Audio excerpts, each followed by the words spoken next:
জীবন বাঁচানোর নামে চলছে কোটি টাকার কালোবাজারি। হৃদরোগের চিকিৎসায় অপরিহার্য করোনারি স্ট্যান্ড বা হার্টের রিং ঘিরে গড়ে উঠেছে শক্তিশালী এক সিন্ডিকেট।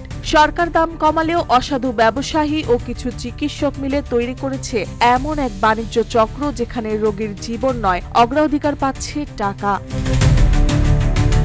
দেশে প্রতি বছর প্রায় ৩০,০০০ রোগীর শরীরে বসানো হয় স্টেন্ট, অথচ আন্তর্জাতিক বাজারে যার দাম গড়ে ৩০ থেকে ৫০,০০০ টাকা, সেই রিং রোগীদের কাছ থেকে আদায় করা হয় ১.৫ থেকে ২.৫ লাখ টাকা পর্যন্ত। মূলত আমদানিকারক, ডিস্ট্রিবিউটর, হাসপাতাল ও চিকিৎসকদের আতাতেই গড়ে উঠেছে এ অপরাধ চক্র। RICL TMX, যুগের পর যুগ স্থাপনা থাকে মজবুত। অভিযোগ আরো গুরুতর, মেয়াদোত্তীর্ণ স্টেন্ট পুনর্প্যাকেজ করে রোগীদের শরীরে বসানো হয়। এমনকি বাজারে মিশে গেছে নকল চীনা ও নিম্নমানের রিং।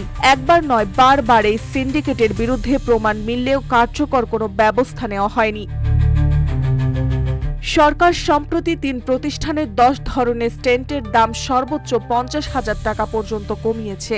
অক্টোবর থেকে কার্যকর হলে দাম হবে ৫০,০০০ থেকে ১ লাখ টাকার মধ্যে। কিন্তু জনস্বার্থ বিশেষজ্ঞদের সংখ্যা মাঠ পর্যায়ে সঠিক তদারকি না থাকলে রোগীরা এই সুবিধা পাবে না, বরং আগের মতোই কমিশনের নামে রোগীদের কাঁধে চাপানো হবে অতিরিক্ত খরচ।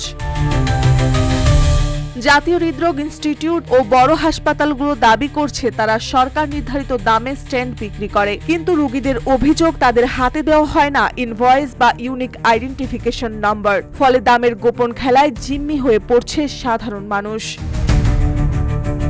জনস্বার্থ বিশেষজ্ঞদের মতে এটি কেবল ব্যবসা নয়, সরকারি অপরাধ। মানুষের জীবন নিয়ে যারা খেলা করছে তাদের বিরুদ্ধে কঠোর আইনগত ব্যবস্থা নেওয়ার এখন সময়ের দাবি। হার্টের রিং এর নামে চলছে ভয়ঙ্কর প্রতারণা। সরকার দাম কমালেও সিন্ডিকেটের দৌরাত্ম্য প্রশ্নবিদ্ধ হয়ে উঠছে পুরো চিকিৎসা ব্যবস্থা। প্রশ্ন একটাই, রোগী বাঁচবে নাকি বাঁচবে কেবল রিং ব্যবসায়ীদের মুনাফার সাম্রাজ্য? মার্জিয়া মৌ, রূপালী বাংলাদেশ।